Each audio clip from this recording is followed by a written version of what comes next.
Blog Talk Radio. Hey guys, this is Those Guys with Matt Marrero. And Anthony Andrews. And this is Those Guys. I don't know. I'm really thrown off. The movie's ending. I'm watching Daredevil right now no, it's just like I don't know how to feel about this movie. Yeah. I'm just thrown off. That's the correct answer. Yeah, we're doing another episode of Friday Night Movies. We're doing Daredevil from 2003. Sadly, not the Daredevil from the Netflix series. So I'm so sorry, everyone. I'm sorry we have to do this. But to be fair, this is not as bad, in my opinion, as many people say that it is. However, if anyone claims that this is a great movie, I would also argue no. Yeah. This movie, I think, the phrase, like, the crowd goes wild? Mm-hmm. I think this is very much like, and the crowd goes mild, because I think that it's because, I don't know, like, I didn't rage at anything, but I can understand, I guess, if people would rage against a few things, where, obviously there's some stuff with Bullseye and with Daredevil in terms of either their characterization or with their outfits. That I can see why people would try to rage. I don't think that it was a reason to. I don't know. I feel like this was very much in tone with superhero movies that we had at the time, right? Which were, of course, stuff like Spider-Man, stuff like X-Men, and of course Batman a few years later. Just trying to make everything a bit more gritty and real, right? Really, just trying to make things more down to earth. But of course, strangely though, at the moments that weren't, right, things just became a little bit too cheesy. And I love my cheese. I feel like with the way this movie was trying to be, the tone, the cheesiness didn't really fit so well. Where, like, let's say some of Jennifer Garner's stuff, I think, was nice because it was their way of trying to inject some humor. But even then, like some of the Coolio stuff, the humor-wise, was a little, like, it was strange because I know that they try to inject humor because it was supposed to be just a gritty, like, grit fest, I guess, if you want to call it that. But the issue is that with stuff that was gritty, I think, was a bit too much for Daredevil. And it's strange because, yes, I know his name is Daredevil. Like, devil is right there, right? But he's not meant to be this, like, evil kind of Batman character. But seeing Ben Affleck play this character, it really feels like it was just him trying to warm up for Batman about, 13 years later? 12 years later? And it definitely felt like they were trying to go for a Batman feel here, which I feel like was a little bit misplaced. Right? But anyway, before we go on about some more stuff about this film, before I go on, how do you feel about this? It's weird. I don't want to say indifferent, but that's honestly the best word I can think of, because I didn't hate it, but nothing made me go, I'm going to get this on DVD and I'm going to watch it. You're like the, what's his name? You're like the Blob from Futurama. Jesus Christ. It's just, I have no strong feelings one way or the other. I mean, I really don't. It's like, because the thing is, like, I'm into comics, of course, but Daredevil's like that one character that I never really got into until recently. So when the movie first came out, I remember like, oh, this is a superhero. This is pretty cool. And I remember my favorite thing about the movie, interestingly enough, was actually Bullseye. I thought he was such an interesting character to watch. So, granted, I didn't know much about him in the comics, so I didn't have anything to compare him to. Just at the time, I'm like, wow, he's awesome. Yeah. So. Yeah, and now we have to complain about him on a podcast. Yeah. But also talk about how much we still enjoy Colin Farrell. It's really bad. Yeah. No, Bullseye is my favorite. Like, Bullseye, as, like his interpretation, is just the best and worst thing I've ever seen. Pretty much. Because I just love Colin Farrell, and I love his energy. And I love their more, we have to be a bit more real with this character, so here's how we're going to make him more, quote-unquote, real. Just the problem is that it's, in a way, not Bullseye. Yeah. I honestly thought you were setting that up to be like, we're going to make him more real, so we're going to have him kill a sleeping woman on an airplane with a peanut being flicked from his fingers. I know, it's funny. That's what I'm saying. Like, that's like the cheesiness. Like, we know that we're making a comic book movie, and it did fit because it's a comic book movie. But at the same time, when I say, the issue of like, it's, it's just interesting because, again, like they understood, like, okay, that's what I kind of like about this movie, I guess, where I don't consider that cheesy necessarily. I consider it like, oh, listen, we know that we're making a comic book movie here. We're not going to make it like, like no one knows Kung Fu because how could they learn Kung Fu? Like, no, everyone knew Kung Fu. Yeah. Minus Bullseye. But even then, he had a very, some of his, like, okay, so I liked his long-range style because that's what Bullseye is all about. But when he came in to fight Elektra and it was hand-to-hand combat, I was like, no, it's not you. Don't do that. It's not you. He's a buff guy in the comics because everyone is. But he isn't built for look at some Layfield drawings. But he isn't built for hand-to-hand combat, though. He's basically a sniper. He's a glorified sniper, but with sniper-esque type powers based on the fact that he's just so good at this. But anyway, by the way, so the way the movie started, I just want to say I think this might be a record for the I found out your secret identity in the first movie situation. That has to be a record, right? I mean, there's no way it's not. It's just no. It has to be a record. But by the way, so they do the standard, let's do the whole, you're dying and let's look at life. Your life passing before your eyes. Did it feel weird to you that they did the whole, your life is flashing before your eyes, but they did it in a way where it's like, and let's flash to the present, but it's not actually the present because it's still him. Yeah. Like, do you get what I'm trying to say? Like, it was the whole, like, let's look at life through your eyes. But, like, literally they were like, okay, let's skip all this stupid adolescent shit. Pretty much, yeah. And it was kind of just weird because it's like, wait, you're going to the present day. No, wait, it is not the present day. He's still currently dying in this dream sequence. So that was a little interesting, I guess, for me, where it was just like, like, he's dying. We have to go see we have to see his life before his eyes. But not all of it. I mean, let's just skip this shit. So I have to say, they were very smart to know what exactly to show. And I know I'll make a joke about how it happened, but in all seriousness, the fact they sat there and went, 20 minutes is good enough. Like, if they would have made just an entire movie about him as a teenager trying to just train and, it's like, and maybe I would have liked a cameo of the yellow suit. I think I would have liked the cameo of the yellow suit. Not him wearing it, but just a little cameo or him thinking about it and going, hanging up in his closet or something. Yeah, I mean, he had a I guess I'll call it a bat cave, and we'll talk about that a little bit later. He basically did, and again, we'll get to it. I know, that's why I'm like, oh, God. But I definitely do like that they sat there and they understood we can't just make an origin movie. Like, yes, this in theory was an origin film because at the end he learned a valuable lesson, don't kill, which I feel like, Christianity should have probably taught him earlier on. But, I mean, I guess he stopped reading at the Crusades. Like, he was just reading the Bible, and he was just like, oh, man, I know the Crusades wasn't in the Bible. No, he's just reading through the Bible. He's just like, this Old Testament is great. I'll get to the New Testament later. It's kind of like, no, you should probably read that New Testament, Maddie. There might be some key things about this Jesus guy that you'll need to hear. No, I'm fine. I got the wrath and the vengeance down. Yeah. Just literally he's just there just beating up villains. You've all eaten the apple. I don't understand what you're talking about. And now you must be dropped up. You will drop off of Eden. I don't understand. No, but seriously, all jokes aside, though, right? So and many of our listeners know, and if you don't, well, here's your lesson. Daredevil and Christianity, right, more intertwined than you'd think. Yeah.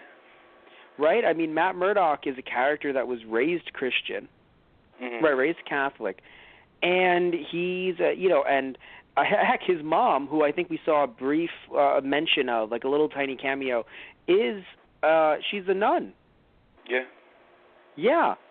So she lives in a convent, she's a nun, so it's not as if this is foreign to him. But it is just strange, I think, how, they still, like, they wanted those references in there to make people understand, like, hey, this is his character. And maybe it was a real, like, just a way to nod to us. Because, Kevin Smith worked on the movie as well. Also cameoed. I forgot about that. Yeah. But so maybe Kevin Smith talked with them about bringing in some of those scenes from the comic and from the comics, and even there was a comic specifically that he worked on that you can see some influence from, which was Guardian Devil, which I sadly did not get to finish. Now I'm the one to get to finish it. Last time it was you with DC: The New Frontier. Yeah. On that show that we did, but still, I'm assuming they didn't keep the Devil Baby. I don't think that's. I'm pretty sure that's. Are you certain of that? Because I saw the film. I'm pretty sure there was no Devil Baby, unless that was another cut plot, and they were just like, it's either Devil Baby or Coolio. They were like, we got to go with Coolio this time. It's gonna bring in those big bucks. A sentence that I don't know if anyone has ever said. Nothing wrong with Coolio. I love the guy, but just the phrase, I guess we got to go with Coolio this time. I don't know. It's just, it'll bring in the kids, and we'll get the money. It'll bring in the kids from the 90s. And by the way, if anyone doesn't know and they're wondering what we're joking about, so obviously, as you know, yes, Coolio was in the movie as, someone who was on drugs, yes, so he was a druggie, but he was not a criminal in terms of murder. And I think that was a nice distinction, this idea of, following the letter of the law. It's like, yes, he's done drugs, but that doesn't mean that he is a murderer. So I enjoyed that. However, if any of you saw the version that I saw when I was a kid, which was not the director's cut, Coolio is missing completely. Yeah. And sadly, nothing changed. You saw the movie as well. Maybe, there were two things that I now realize were plot holes that I didn't when I was younger. Did the same thing happen to you? Yeah, pretty much. Yeah. So the director's cut, I'm like, I don't remember any of this. So when did you watch the director's cut? I think it was Monday or Tuesday I last saw it. Oh, so then because you knew you were doing the podcast, you watched the director's cut, but you never had before. No, so that was a first time. That's why I'm like, Coolio? Why? Yeah, I read about it before I watched it, just because we have to do some research on this a little bit, as much as we can, before we do the show. And of course, if anyone doesn't remember, this movie came out in 2003, and that's our research. There was a sequel/prequel that we will do one day. It starred Matt Damon's best friend. What? It starred Matt Damon's best friend, the movie, Daredevil. Oh, Elektra? Oh. No. I said there Daredevil. was a sequel-prequel that was called Elektra that we will talk about one day, but not now. I didn't hear that, so. It's okay. Everything's okay. Yeah. I'm sorry. I'm just getting emotional. You have blind Matt hugging his dad on screen. Because I'm playing it again in the background. So I'm just like, it's okay. It's okay. And I'm like, wait, no. I'm talking to them, I guess, not you. So one thing I also want to mention is that something I think that, okay, so I like that they realized, I said this earlier, that they knew that they were making a comic book movie. However, I don't think they did as much research on Daredevil as they could have. Or at least they didn't implement. And what I mean by that is, in my opinion, and maybe I'm wrong here, right? So please correct me if I'm wrong. And, if any of our listeners out there say, hey, you're wrong. Well, you can go on many of our social media outlets as you can later, right? I'll mention them later, and just correct me. But the radiation gave him the power to have this kind of, supersonic, right? Kind of like hearing equals vision. Right? It did not give him superpowers of any kind. Yeah. So he does not have super strength or agility. Now he can use the sonic to his advantage. Right? And, but any strength that he has, he has to, work out, and he has to kind of train with ninjas. Yeah. And stuff like that. And the reason why I bring this up is because so when he's training when he's younger, I think that's fine because, again, he can still technically see and he doesn't have any fear because he can see but also cannot see, right? So it's this nice intertwined thing going on. So the training was fine. When he went back to fight those kids, that were bullying him, it was a bit too much, because I kind of sat there and I was like, guys, I know you're making a superhero movie, and I know it looks cool that he did that backflip, but that's not, and I know it sounds like nitpicking, but it's just this idea that, like, you know, we want our superheroes to be portrayed correctly, and, you know, even though we love when they have, you know, when they're all portrayed in the stereotypical, I'm going to either save Stan Lee, I'm going to get involved with Stan Lee. If anyone noticed the Stan Lee cameo, I love it so much.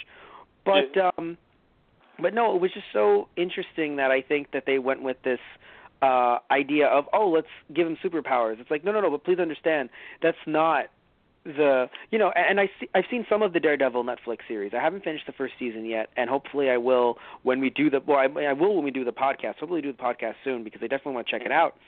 But I liked that from what I've seen. They recognize he is not super powerful. Like, he is vengeful. He will beat the shit out of you. And you are scared of him because he's in a red devil costume. But if he gets shot, that's a bad thing. And, you know, if he gets knocked in the head, he can actually get a concussion. Like, he can go unconscious. This is not good. You know? Where in this movie it felt like, oh, nothing bad can happen to Daredevil. And it's like, no, he's not... You know, like, he's not Spider-Man. Yeah. Spider-Man, big difference. You know, like, yes, he can still get shot, but he is very, very powerful. If anyone doesn't realize, like, Spider-Man, you know, depending on what version you're looking at in the comics, can, you know, has crazy strength. He does not have the strength of a spider. Many things, but not the strength of a spider. So I really did enjoy, you know, the idea that, oh, you know, Murdock is training, Matt Murdock, he's training, but not the concept of, oh, he's super powerful. And I assume you feel the same way. Oh, yeah, definitely. Yeah. But, so my question is, though, how did you feel about his dad? Because I think that was a real nice, like, I guess, storyline. And it was really nice to have that prop up, you know, Daredevil, as in Murdock, Matt. Yeah, I thought that was actually a really nice feature of the movie. Without directly comparing it to Netflix's version, I think I actually kind of prefer the dad in this one a bit. I can't remember the dad in the Netflix version as of right now, but I will admit, yes, I do enjoy the dad in this one. You know, I enjoy their redemption story, and I do enjoy how it ties into Kingpin later. Because if I'm correct, it is how it is in the comics. That is what happened. Oh, yeah. Yes.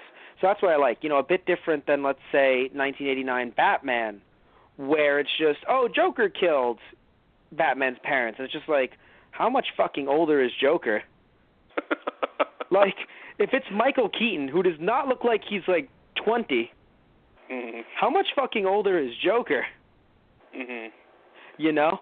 But yeah, no, I really do enjoy, you know, this version, I guess, of his origin. The only thing I didn't enjoy is that, of course, you know, the idea that you take away the heroics when it's not little Matt saving an old man, right? I mean, it kind of makes it more of a freak accident, which is nice, and it kind of makes his dad feel more responsible, which, again, does bring them together. So it was a nice story. It just...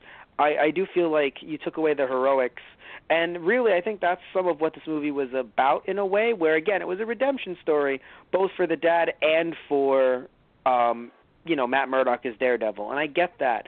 But I feel like you took away some of the heroics and replaced them with some grit and some, you know, violence that you wanted to show, like, hey, you know, Daredevil kills. Yeah, and he's very theatrical. Seriously, he had to plan that DD. He had to put gasoline down. Well, you know what? Look, okay, I understand some people are saying stuff like, oh, you know, like I've heard it before, you know, the idea that it's like, hey, you know, it's improbable, and why would Daredevil leave a calling card like that? But to be fair, as I mentioned earlier, and we'll mention a lot later, this version of Daredevil very much felt like people were trying to make a different version of Batman, you know, a Marvel version of Batman. And that's the kind of crazy shit Batman would do. I mean, he did in The Dark Knight Rises. Exactly. That's the kind of, I mean, it was even worse than fucking Dark Knight Rises, to be fair. Yeah, I know. But, because at least this was just small. Like, the other ones, and also to be fair, like, he has other shit to do, but it's not like the entire city's in crisis. He's not going up against a nuclear bomb that's set to go off. Exactly. But anyway, yeah, so I do like, I do like the beginning of the story, right? I like that first 20 minutes. We have to mention on air. So that little kid, the little, I guess the one that was the biggest shit, out of the kids that were beating up little Matt Murdock, the one in the middle, basically. The biggest little shit, yeah. Yeah, the biggest little shit. He's actually the villain in Ghost Rider. I can't remember his name right now in Ghost Rider, who he played. Blackheart, right? Or he played Blackheart. The point is, I mean, look, it was the Ghost Rider film, but but he played him in Ghost Rider, which is nuts though, because he's only a few years. Like, Ghost Rider was what, in 2009? 2005, actually. No, it wasn't. Wait, which Ghost Rider are we talking about? The first one or Spirit of Vengeance? The first one. Yeah, 2005, 2006. Oh, I have to correct you here somehow, because that kid couldn't have grown that much in 2 years. That's why, like, I'm trying to figure out if it actually is him. Did you actually confirm it, or? No. Also, if it, you know what? I'm sorry. Then I should probably confirm that before running my damn mouth. Also, Ghost Rider came out in 2007. By the way. I'm looking up the actor right now, see if I can find anything on him being in freaking Daredevil. But to be fair, Ghost Rider came out in 2007, so 4 years is not a bad gap, especially, 4 years is not a bad gap, to be fair. Mm-hmm. Yeah. Because if the guy was if he was 15, then he would have been 18. That makes sense. Mm-hmm.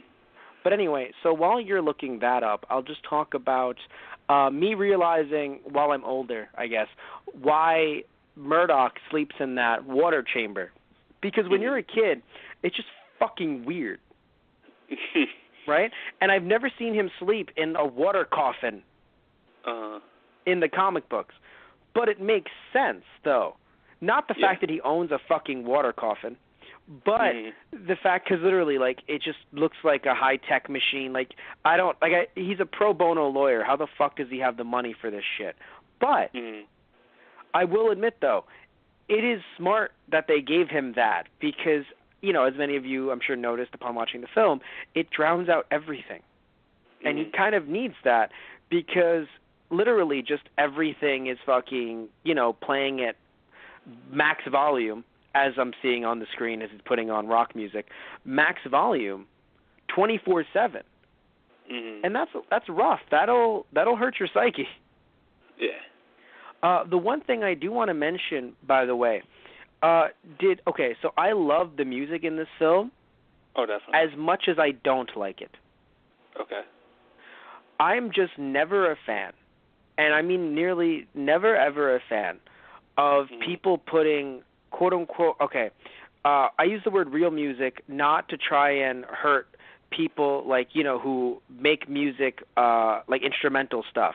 Because I say, back when I was younger, it was like real music, i.e. music that's on the top 50 hits or, music with these kind of lyrics, not made for the movie necessarily, because even, I will admit, stuff that's made for a movie or TV show hurts me even more, where it's just and Matt Murdock's a lawyer, and he's also blind, and he's Daredevil, and he's fighting crime.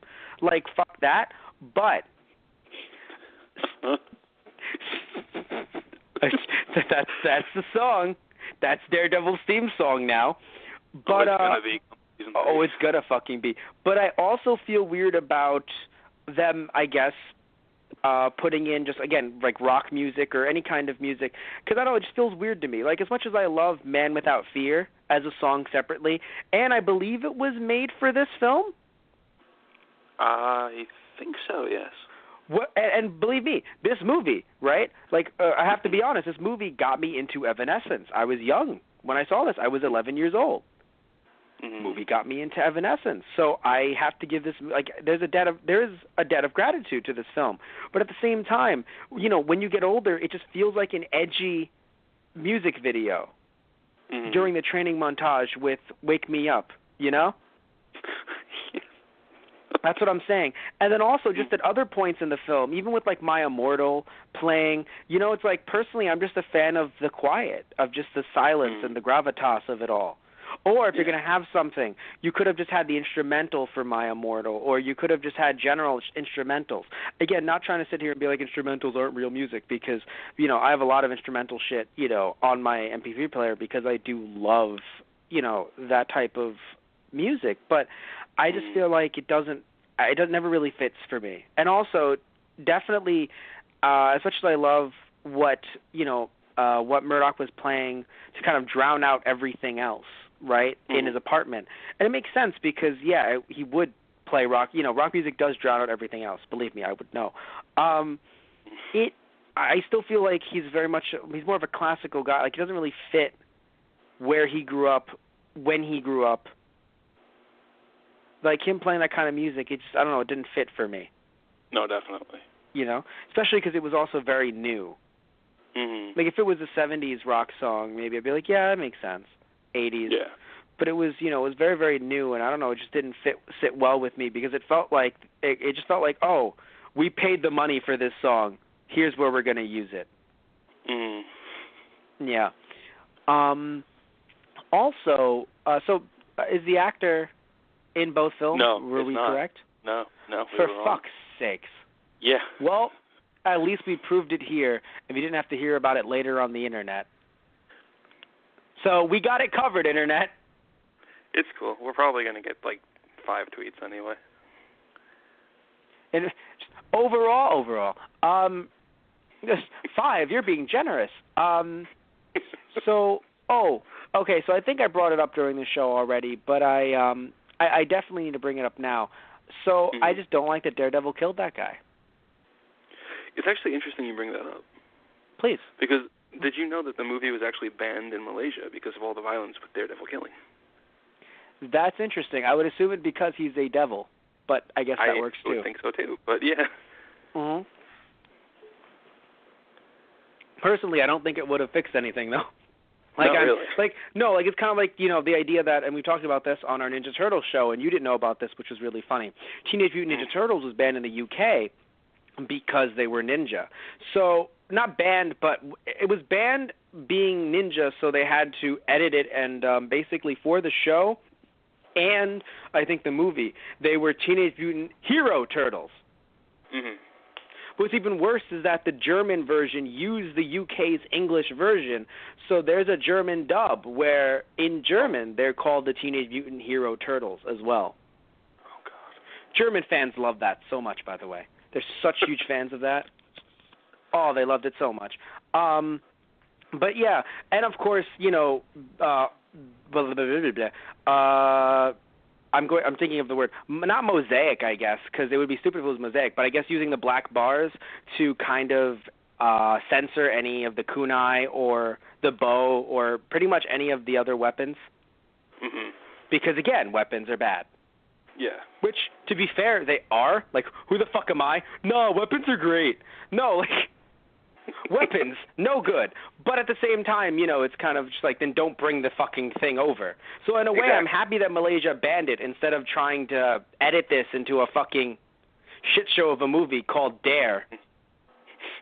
It's like, they dared him to fight evil, so he did. Dare. Little black sensor bars over the horns of his mask.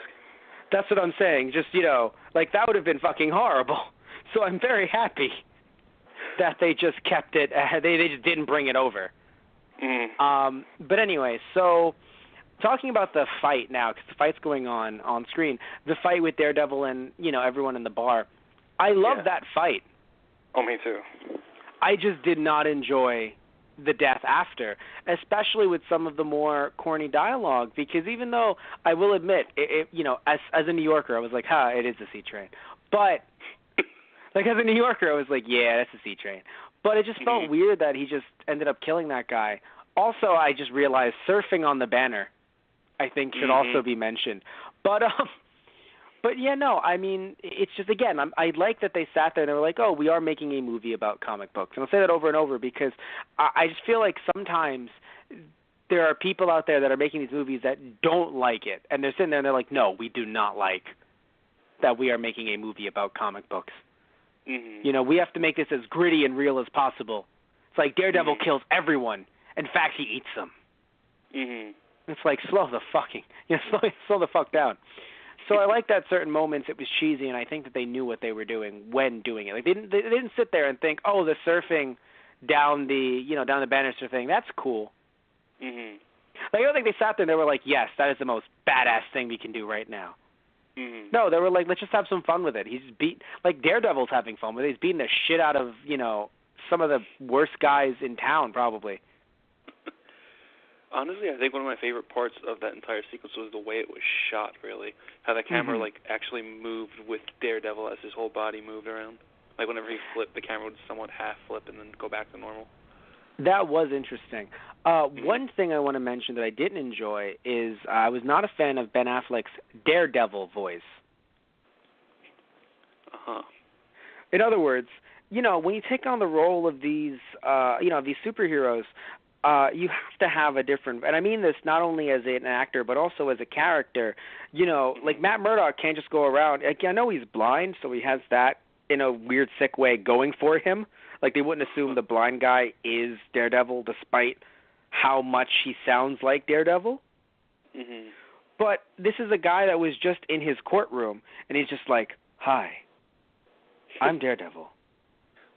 You sound like Matt Murdock. No, that guy's blind. Look at me. I'm not blind. To be fair, you got red contacts on. I can assure you, I am not blind, but I see red. That was a stupid joke. You're going to die here. Like, you know what I mean? Like, I don't know. Like, that's pretty much how it would go down in this film. But yeah, I don't know. Like, he didn't really try to disguise his voice. And it's funny that, when you see him in Batman v Superman, they kind of sat there and they were like, yeah, you're getting a voice changer, buddy. Who's getting a voice changer? You are. Because if not, you're just Bruce Wayne. Like, despite the fact that I didn't enjoy how Christian Bale did the voice as the movies went on, he still attempted to not just be Bruce Wayne. So in this way, it just felt like he was, Matt Murdock.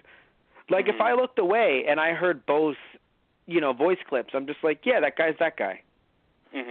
Same guy. But yeah, and so we were talking before the show, we brought it up again during the show, so I want to ask you, yeah, you're not a big fan of the murders either. No, not at all. No, and why are you not a fan? It's just, that's not something here's the thing, I'm very kind of old-fashioned with my comic book heroes, where I just don't want them to kill. I think that's kind of the point of a comic book superhero, that they're supposed to be better. They find another way all the time without compromise. Yes, minus those lovely suggestions, and then we always gush about those because they are the exceptions. And of course the one that always comes to mind, the one that we're always like, oh, that guy, he's going to fucking kill people, is Superman. I mean, you saw how he snapped. You thought I was going to go with Punisher, didn't you? Yeah, you I was supposed to, and I said, no, fuck it, Superman, because we've made the joke before. Snap Zod's neck, whatever. I'm kidding, Superman. Please don't snap my neck, too. But it's either him or Pa Kent. One of them's going to snap my neck. Anyway, so, Pa, should I have snapped his neck? I'm sure, I don't know. I'm just doing crop. Do whatever you want. Ma, should I have snapped his neck? You don't owe them anything. Anyway. You don't owe snapping his neck. You should have done it slower. Thanks, Ma. My God. I'm sorry. Superman's characterization in Man of Steel still gets to me sometimes. It's been, 2 months since we did that podcast? It still gets to me. You don't say. It's, yeah. But tell me how you really feel, Matt. What was it? Sorry. No, but seriously, though, all jokes aside, Punisher is one of those characters that we sit there and we're like, yeah, it's you. I mean, like, you do this shit. I don't consider him a superhero, though. I consider him more a vigilante or anti-hero. Fair enough. But even then, like Batman, who is a hero, vigilante, has his no-killing rule. You know? So it does matter in the world of comics that someone like Punisher is just like, no killing. Always killing. If I let someone go, that's when we write about it. Every time you write in your newspaper, Punisher kills, it's not news, baby. You don't write the sky's blue. But seriously though, like again, you know, there are exceptions to this rule. But yeah, I usually enjoy the idea because, look, I'm happy that he didn't kill Kingpin, and I'm happy that he didn't kill Bullseye.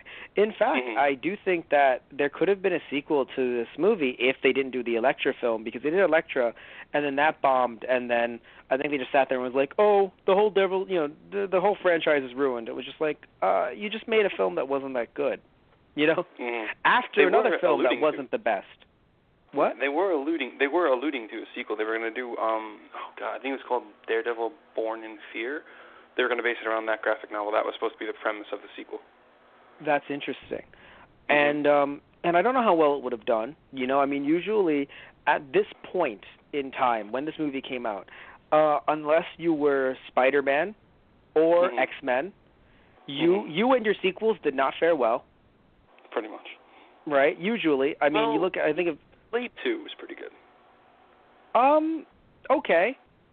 Actually, you know, I will admit, Blade did survive, but Blade started before, you know, this, because like when I think of the hero movies that didn't do so well, I think of Daredevil, even though it did get a sequel. I think of, technically, I guess, Punisher. It did get a sequel eventually, but, you know, there was a lot of limbo there. Same thing with Ghost Rider. Like, they get sequels, but they don't fare well. Yeah. Yeah. You know, so, oh God, Catwoman. Ugh. Ooh, that hurts. It hurts a lot. I know, I agree. So once, we mentioned before, we mentioned Coolio, and for some reason we dropped it. The Coolio subplot, right? The two things that it brought, that if without a Coolio subplot, I realized that there were two plot holes. One is, okay, the woman that Matt heard before going into the tank that he realized, oh no, that woman died, right?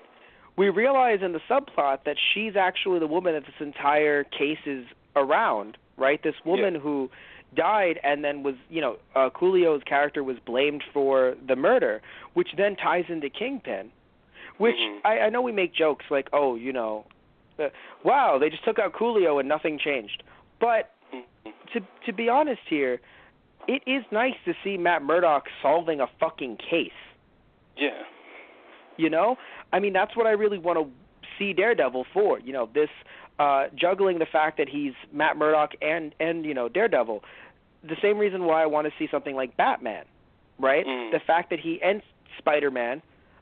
Superman, interestingly enough, I mean, of course he has to juggle both, but I think I'm okay with just seeing Superman, really, right? As much as Clark Kent isn't horrible, like, nothing wrong with Clark Kent, but I do admit, I want to see more just Superman. But when it comes to, you know, like, when it comes to superheroes in general, though, it's the duality. The only person I can think of, funnily enough, another exception, that I can think of off of the top of my head that's just like, nah, this is just you, right?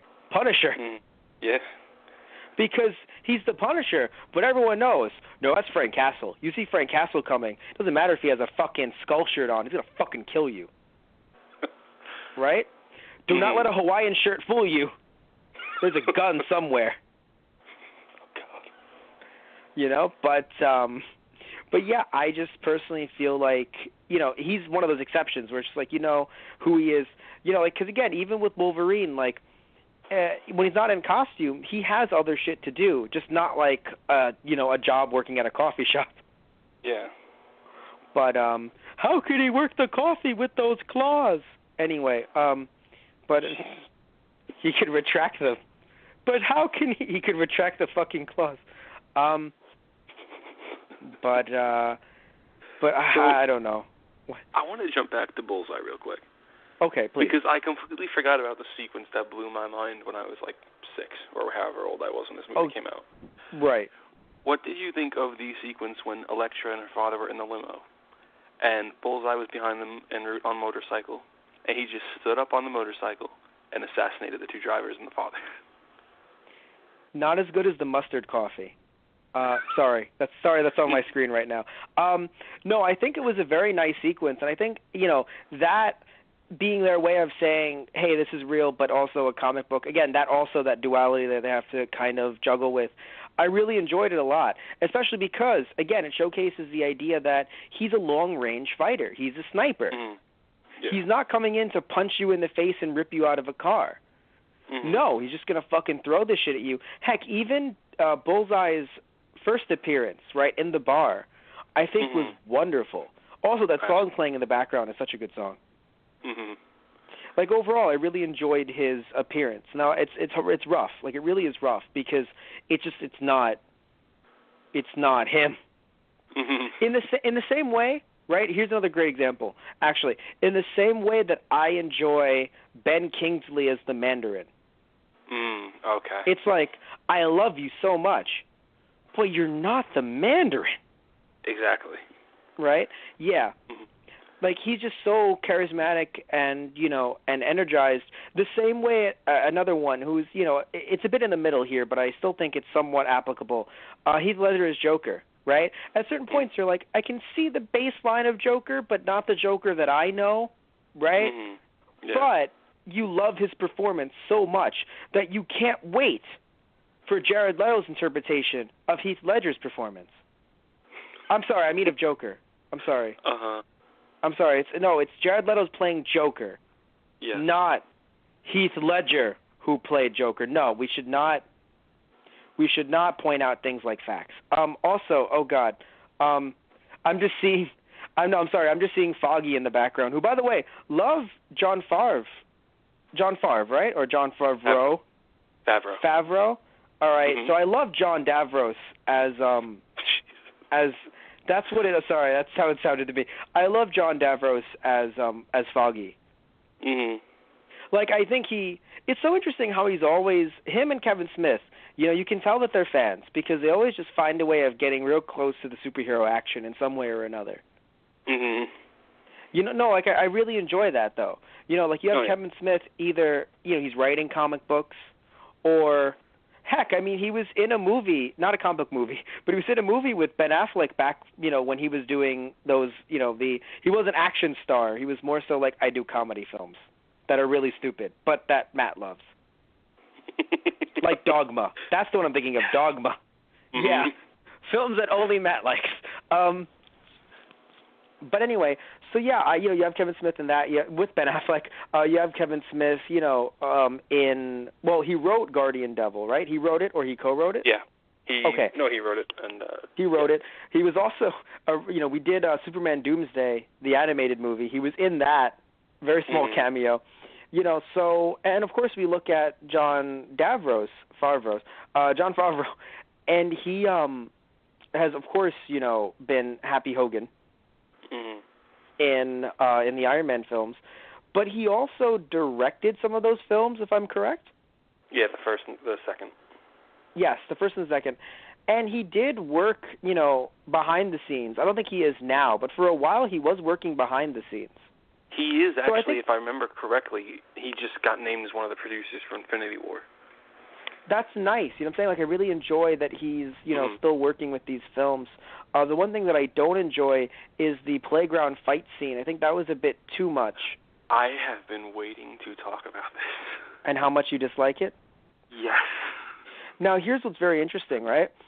Mm-hmm. I enjoyed it in terms of, okay, look, I know that this is where Gardner has to come in and be more of a comic relief, kind of bring a lighter tone to this death fest that we've had thus far.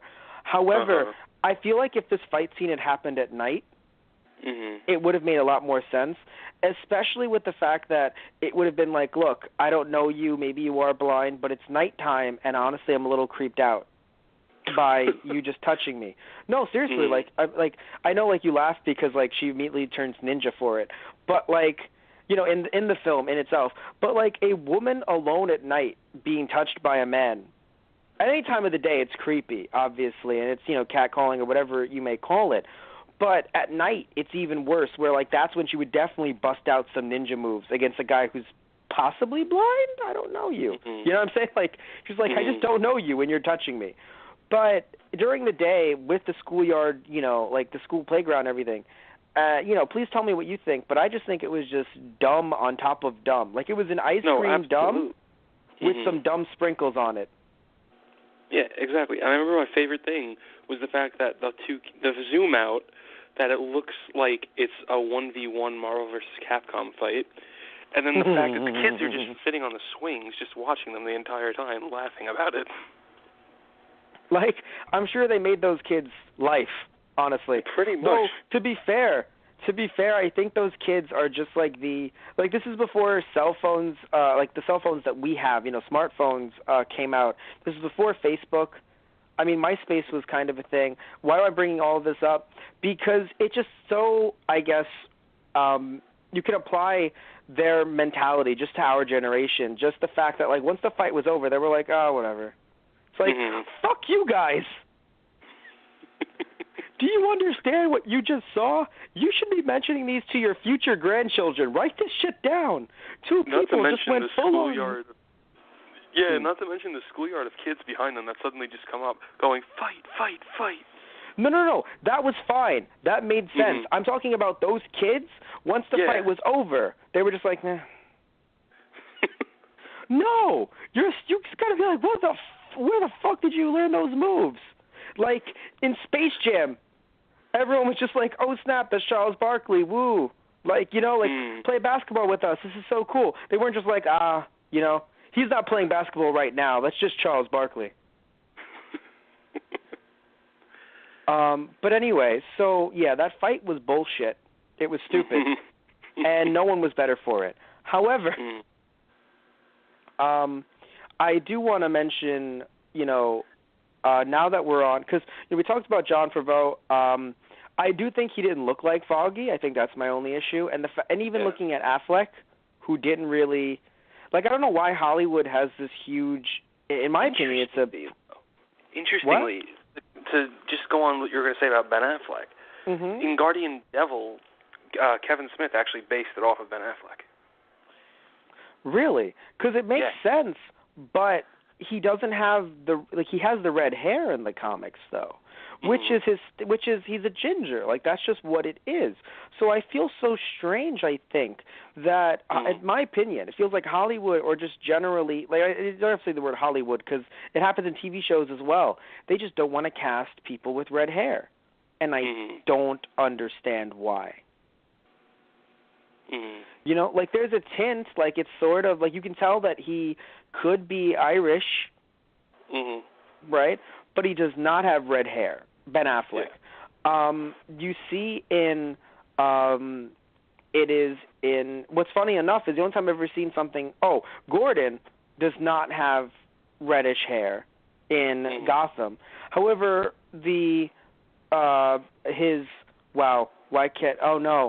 help me. The Dark Knight trilogy? No. We're talking about Gotham, and we're talking about. I can't believe I forgot his name. Harvey Bullock. Thank you, Bullock. Wow, my brain just fried completely. Sorry, Michael Clark Duncan is just amazing as Kingpin. Yeah. He's on in the background right now, and we'll bring him up in a second because he just popped up on my screen. But in terms of Gotham, though, the reason I bring this up is because you can, the Bullock, his actor is a redhead. So, like, by dyeing his hair, you can see a little bit of red, and it's funny because you're like, wow. So he's the closest to a redhead that I've seen on, like, literally, right, in the Netflix series. I'm pretty sure that he's a redhead, right? The actor for Matt Murdock for Daredevil is a redhead. Yeah. Still, I don't know, like, it just seems like it's never a thing, and I don't really understand why. And we won't be able to answer that during this podcast. But, like, I'm sure you've noticed it. Any superhero or villain that has red hair, it's either dirty blonde or just jet black. They did the same thing with Eddie Brock in Spider-Man 3. It was dirty blonde. Thank you. Yeah, and it's just so confusing. But anyway, I think we have to talk about what matters the most here, and I'm not even, like, being a jerk here. I'm being serious. Michael Clark Duncan as Kingpin. What an amazing performance. Yeah. Like, as a kid, it threw me off because as a kid, I'm sure same with you, I saw Kingpin in the Spider-Man animated series. Yeah, same here. Yes. So seeing that guy was Kingpin, I was like, wait, oh, really? Him? Oh. right? Mm-hmm. So very thrown off. But once I saw his performance, I think that... It's captivating. It's amazing. Yes, and it really does show you that, at least in my opinion, race does not matter when casting. Mm-hmm. Race does not matter. However, as I've said before, I do prefer that they keep things closer to the comics when it comes to characteristics, of characters, how they look and things like that. But if you're going to tell me that, Michael Clark Duncan is Kingpin, or that I think it was Michael B. Clark who played yes. Michael B. Jordan. Okay, sorry, because I heard Michael B. Jordan. I was like, that can't be right. I know of one Michael Jordan, and he's not Michael Jordan. So I was so thrown off. I was like, it can't be right. But yeah, Michael B. Jordan as Human Torch. I don't see anything wrong with that in terms of, look, he can play the character, and he played the character well. Mm-hmm. Now, sadly, I don't want that movie franchise to ever continue, and apparently there's fucking talk of having a second one. You're going to be disappointed then. But... Fucking talk. Oh, God. But other than the fact that, my nightmares are coming to life, he was a good Human Torch. Mm-hmm. Right? Everything else surrounding it was shit, including some of the stuff that he had to do and say, but not, he was a good Johnny. Mm-hmm. It's that simple. So, in my opinion, casting does not matter. However, I should definitely clarify something. Whitewashing does matter. Mm-hmm. So in this case, it's trying to make things a bit more diverse, and, it didn't really change the story at all. However, Tilda Swinton playing, the one, it's... Yeah, changes things in a different kind of way, especially with how Asians have been represented in Hollywood, and hint, they really haven't. Mm-hmm. So there are some problems there that we're not really going to address in this podcast. We'll address them, I think, more when we do Doctor Strange, which will be when it comes out. Yeah. So you loved Clark Duncan, right? So many Michaels. Yeah. Yeah. But you love Michael Clark Duncan as Kingpin, as I can tell. You called him captivating. Mhm. Yeah. Amazing performance. Yes, but so I'm happy. I'm happy we agree. We've been agreeing. I'm sorry. I'm just laughing because you just fucking have Colin Farrell as Bullseye being Jesus going up an escalator. just basking it all in. Oh, by the way, something very important. I don't have this in my notes, but it's such an interesting thing to look at.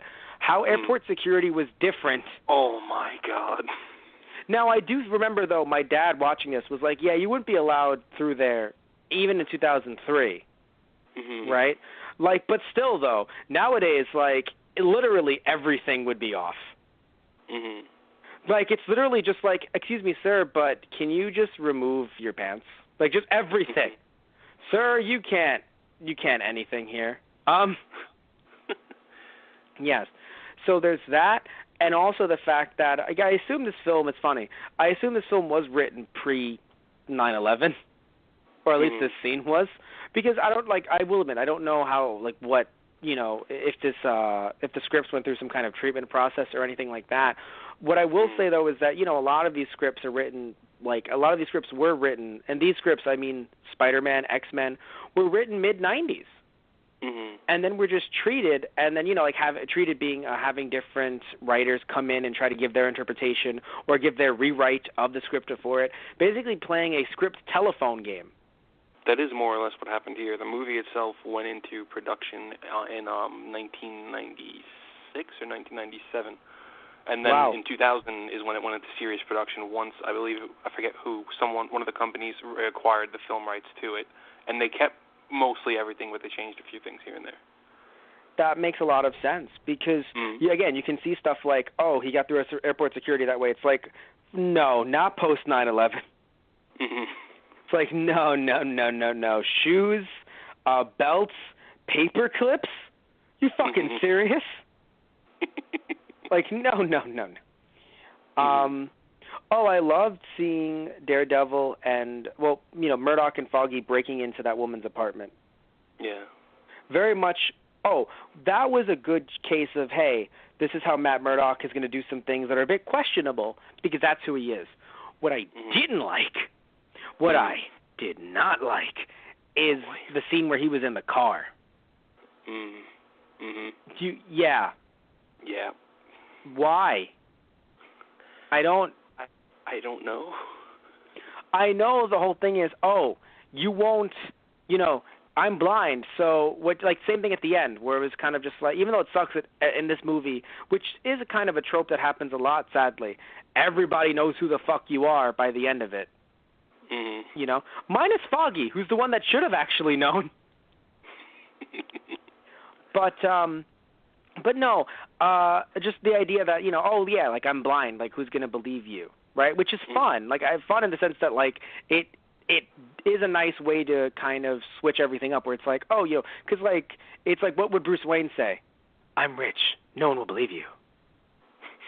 You know what I mean? No, you're Bruce Wayne. In fact, they'll probably believe me more because you can afford this shit. Damn. I want to swing back to Daredevil's apartment. Okay. Apparently, even though he's not letting all the women swing back, I want to swing back to his apartment because it felt way too much like a secret base. Now, what I did like the touch of them not having the lights on because, it makes sense. When you're blind, you don't need the lights on. Do you know what I mean? So it was, frankly, I was excited that, because it would have been so dumb if he had all the lights on. It's kind of like, dude, you're blind. You know what I mean? The lights are only on when, you bring over a guest and it's like, I'm sorry, do you want the lights on, don't you? Right? But you don't need the lights on. So I was happy there were no lights, but it kind of added on to the mystique of the apartment looking more like a bat cave, and really just all the different, places that he had I don't know, it didn't feel like a city apartment. Yeah. That he could rent with his pro bono lawyer money. I think that's just the big issue, is that he was able to afford all these things too, when they made sure to say hey, we don't have a lot of money, Matt. Apparently Matt does, and he's fucking lying to you. I want to say, so while their fight being Elektra and Murdoch was stupid. I do like that she won. Yeah. Because, I do think that, and I like that she even got a sequel/prequel thing going on, because I don't hate that she's the star. In fact, it's great. I don't think we should really be sitting here and be like, women can't star in these movies. Shut up, there are female superheroes as well. Despite what some people might say, even some people working in the fucking, industry, She-Hulk can star in her own movie and do very well while doing so. And will not, quote unquote, have sex with Hulk because they're cousins. Old man Wolverine aside. Let's just kind of slide that. Let's put that one aside. But I don't think that's going to be in Wolverine one last time. But I assume they're not going to do that there. But yeah, I just, I enjoy that, she won, and I enjoy that she had that, sequel prequel. Don't think it was good from what I hear. Still need to watch it. A little sad that I have to watch it and sit there and be like, yeah, this is bad. But you know what? Hey, it's what we do here. Yeah. It's just what we do here. Oh, so Ben Urich. Suffer. We suffer for your entertainment. No, Ben Urich, his nephew's the Hobgoblin. That's awesome. I know Ben Urich's name, and I know his nephew's name, because he's the Hobgoblin. No, it just is really nice. It's I know you. So I don't know much about Urich. I feel like it was a bad interpretation. It was a bit younger, though. He was very, very young. But how do you feel about him?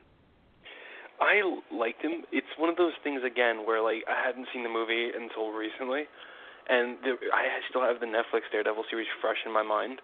And I'm not sure where you got to it, but I love the Ben Urich in the Netflix version so much. Okay. That this one didn't really do much for me. I'll give you that. He felt very much, this Ben Urich felt a lot like, I think it was Christian Slater's character in Interview with the Vampire. Mhm. Like, he felt like that kind of investigative reporter. Mhm. You know? Also, I think, again, even though he's one of those guys that still fucking found out, again, just like many people that are just, everyone fucking knows Matt Murdock's Daredevil. Literally everyone but Foggy.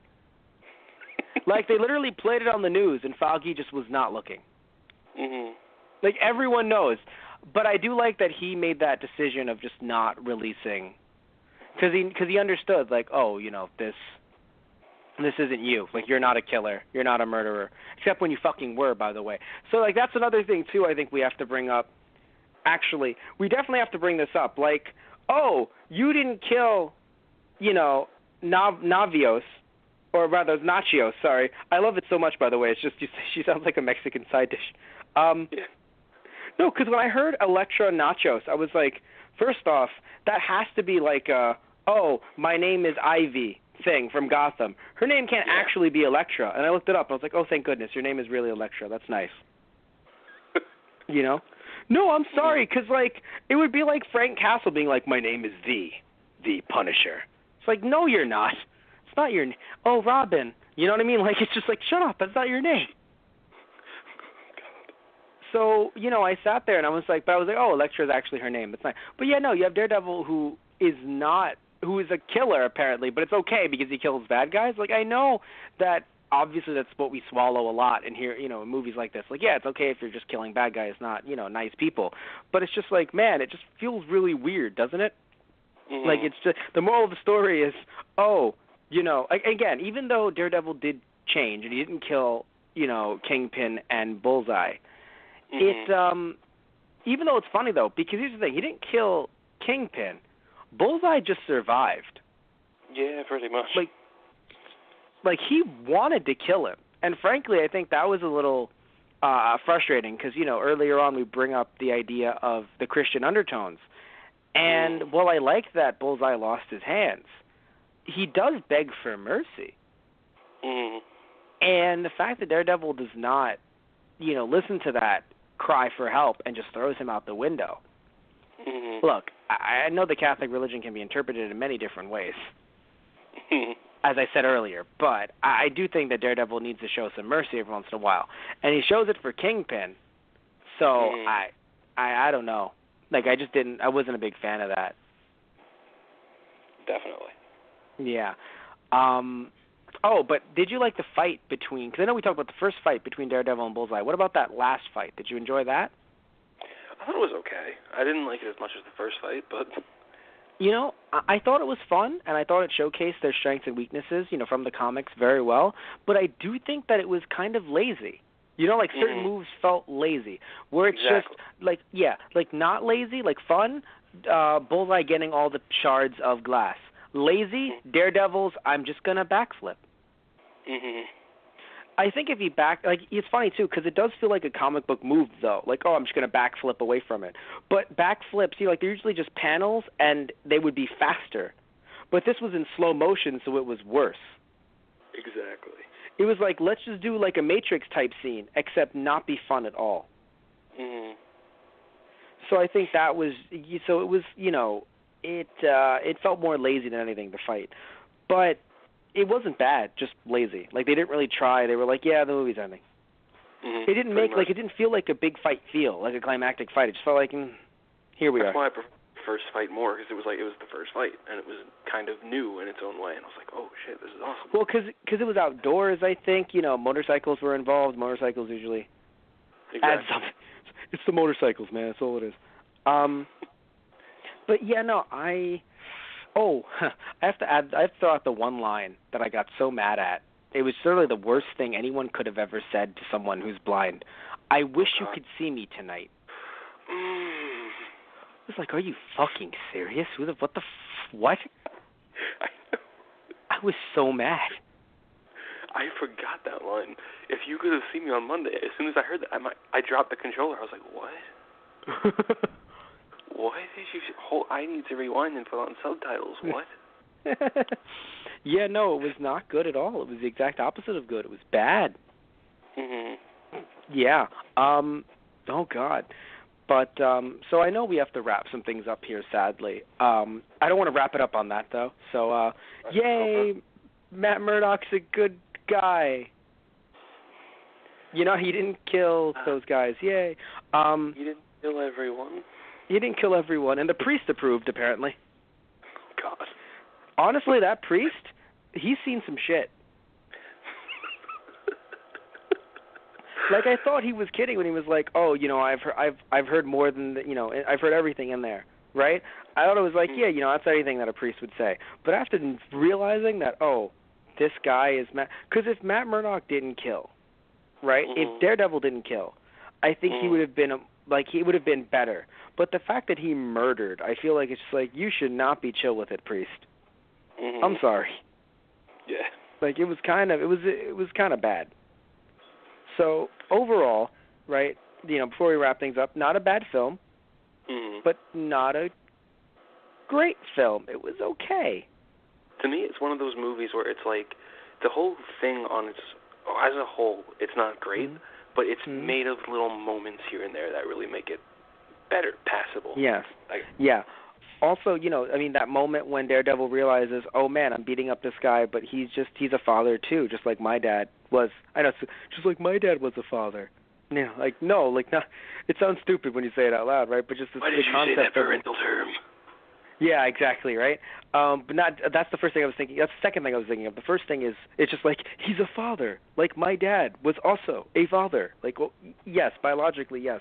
But no, it's just the idea that, like, he realizes, like, oh, I am like this kid. You know what I'm saying? Like, it's just a real nice way to connect, and, like, the character makes him realize, like, wow, I mean, it's not like I can't beat people up, but, like, I was going to kill this guy.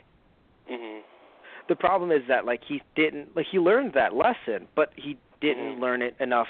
Like, I learned this lesson, but I'm still going to kill Bullseye, though. But I won't kill Kingpin, even though Kingpin is the one who ordered Bullseye and everyone else. So, like, your priorities are not in order. But, yeah, so I was going to ask if you had anything to say about how you felt, but clearly that's how you felt, right? Yeah. So we're good there. We're going to wrap some things up. I want to thank you guys for listening in. I also want to mention that we have a Patreon now, patreon.com/TG Productions. The reason why that's important is because you can suggest show ideas to us, for different price tiers. You can basically say, hey, we want you guys to do this show, podcast, or hey, we want you guys to play this video game because we do Let's Plays as well. I'll bring that up in a second. And we also have a new manga that's out called Give My Regards to Blackjack, which is from Japan. We were able to license it, and we're going to release it. And if you want to order an exclusive copy, from us there, again, just go to patreon.com/TG Productions, and you can find Give My Regards to Blackjack, a very interesting manga. It was an award-winning manga. It won awards, so, that means something. And I could describe it to you all now, but it's, very, very long summary. So just, again, check out our Patreon, patreon.com/TG Productions, and you will be able to get the manga there. You'll be able to suggest show ideas, become a sponsor for some of our shows or all of our shows, depending on what, tier you look at. And, it's a lot of fun. So, you can support us and also basically not just suggest show ideas, but really get them, locked in. Because, if you're going to say, oh, hey, do this show, and you give us X amount of money, we're not going to push that aside. We're going to give you your, So it's not, it's not something that's very much like, oh, maybe kind of, we'll think about doing it. No. We will do everything you ask of us. So again, patreon.com/TG Productions. Also, want to mention the fact that I said before we do Let's Plays, so you can go on YouTube and find our Let's Plays that those guys play. You can also find our podcasts through Blog Talk Radio, as you're hearing us right now, hopefully, or Stitcher. Or you can find them on YouTube by searching up those guys on the radio. Speaking of our Let's Plays, we also have another series. We have Those Guys Play, which you and I have played. Anthony, you and I played Marvel Nemesis, Rise of the Imperfects. We also have another game that we played that's coming out soon. Going to have to start releasing a lot more of those episodes soon, just burning through some real fun episodes. And also, right, so we've done that. We've also done, our Friday Night Movies podcast for a very long time. We've been doing, Anna Saturdays, which is animation or anime Saturdays, but you and I have been doing more animation rather than anime. So a lot of, DC films and things like that. And you can find those podcasts that you and I have done and some podcasts I've done with a lot of other people, like I said, on our YouTube by searching up Those Guys Radio, or by going on our social media accounts. Or first off, our website is thoseguysontherradio.tumblr.com, thoseguysontherradio.tumblr.com. Our Facebook is /thoseguysontherradio. Our Twitter is @thoseguysradio, and our Instagram is /thoseguysontheradio. Also, you can find us on iTunes by searching up Those Guys or Those Guys Radio or Those Guys on the Radio. And right, there's more. We're revamping our merchandise page, so we'll get that out soon with some, and it'll be on our main website, and it'll have even some more merchandise, not just related to our, Let's Plays and podcasts. Well, also related to our Let's Plays and podcasts, but even more designs, some really cool stuff that we'll be able to put on the website soon enough. And we have TG Productions, our YouTube channel, which we have our TG News shows on, which we also need to release some more of those as well that we have on the back burner, and some other little fun series that we'll be releasing in the near future too. So yeah, a lot of fun stuff on the horizon. Thank you guys for listening, and just hope you keep on supporting us. So I think we're done here. Have a good night, everybody. I know the movie's still playing in the background, and I'm just sitting around like, if only you were better.